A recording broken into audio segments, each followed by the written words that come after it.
Welcome to my electoral tutorial channel. আজ নতুন একটি ভিডিও নিয়ে হাজির হলাম তোমাদের সামনে।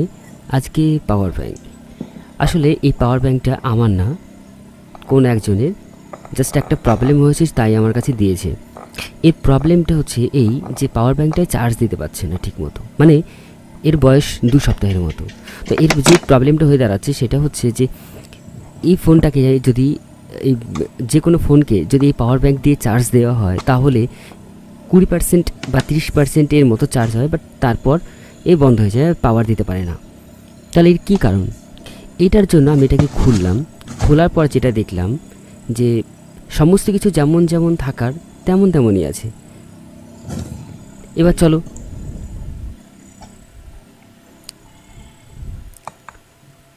এখানে 50% চার্জ দেখাচ্ছে, সব ঠিকই আছে। 30,000 মিলি অ্যাম্পিয়ার, এটা মাথায় রাখতে হবে, 30,000 মিলি অ্যাম্পিয়ার। হ্যাঁ, খুললাম, দেখলাম যে সমস্ত কিছু ঠিকঠাক আছে। তোমরা যেভাবে ঠকে যাও দোকানে গিয়ে বা কিছু একটা কিনলে, সেটাই আজ তার একদম প্রত্যক্ষভাবে দেখবে যে কীভাবে ঠকাচ্ছে দোকানদার। অবশ্যই এটা একটা কিন্তু চায়না প্রোডাক্ট, সেটা মাথায় রাখতে হবে। এবার এখানে যে সার্কিটটা তুমি দেখতে পাচ্ছ, এটা হচ্ছে যে ব্যাটারি থাকে, এই ব্যাটারিটা 4 ভোল্ট বা 4.5 এরকম সামথিং থাকে। তো এই কী করে, সবসময়ের জন্য ভোল্টেজকে বুস্ট করে 5 ভোল্টে কনভার্ট করে। পাওয়ার সুইচ অন করার সাথে সাথে হ্যাঁ আমার 25 থেকে, আই মাই গড, দেখো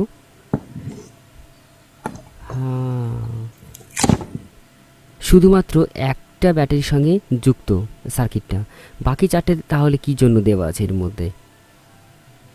স্বাভাবিকভাবে এটা প্রশ্ন আসতেই পারে, তাহলে এখানে কেন 30,000 মিলি অ্যাম্পিয়ার লেখা রয়েছে? এটা কিন্তু সম্ভব না যে শুধুমাত্র ক্যাবিনেট দেখে ভিতরের ম্যাটেরিয়াল কী আছে সেটাকে দেখা। এবার তোমার দোকানদার যখন চেক করে দিচ্ছে তুমি ভাবছো যে হ্যাঁ চার্জ তো হচ্ছে, গুড, চলো। কিন্তু এর মধ্যে দেখো কি সমস্যা, কীভাবে ঠকাচ্ছে আমাদেরকে।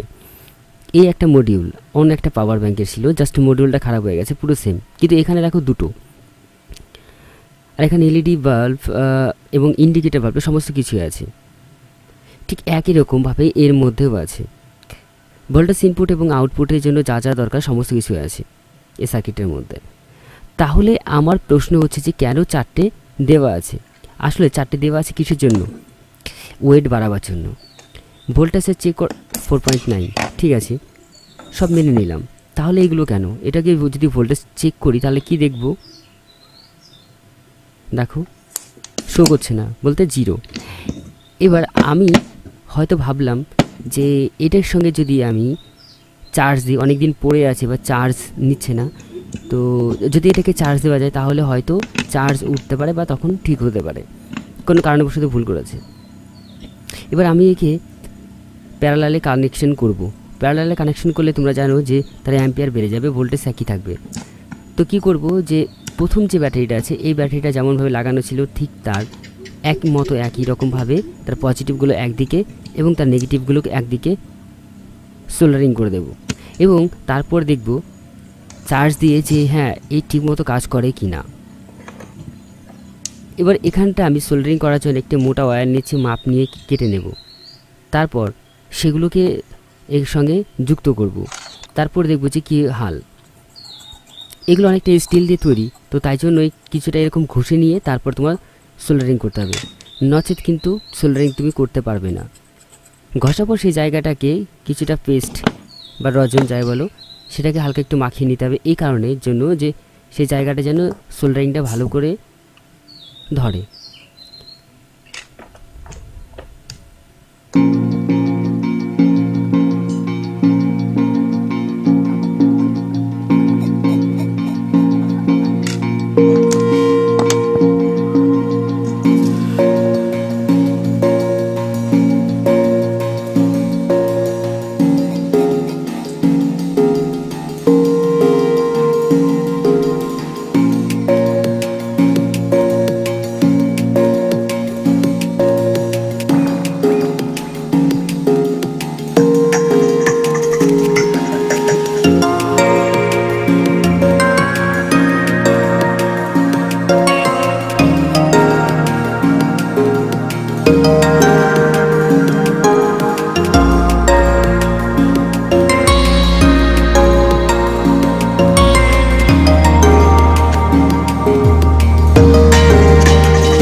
দেখো পাওয়ার দেওয়ার সঙ্গে সঙ্গে দেখাচ্ছে 75% অলরেডি চার্জ হয়ে গেছে, 100% বাকি।